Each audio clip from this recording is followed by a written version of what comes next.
பாப்பா எனக்கு ஒரு கடிதம் எழுதி தரியா? கண்மணி அன்போட காதலன் நான் நான் எழுதும் மடல். ஆஹா, கடுதாசி வேணாம் வேணாம் வேணாம், கடிதம்னே இருக்கட்டும்.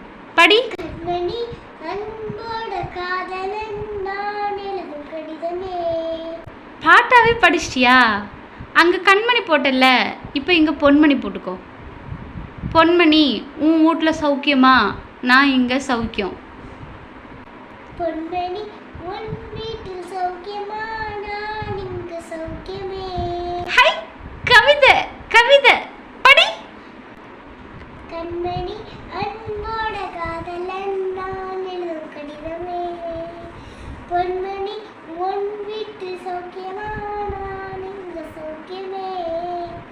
உன்னை எண்ணி பார்த்தையில் கவிதை கொட்டது, அது எழுத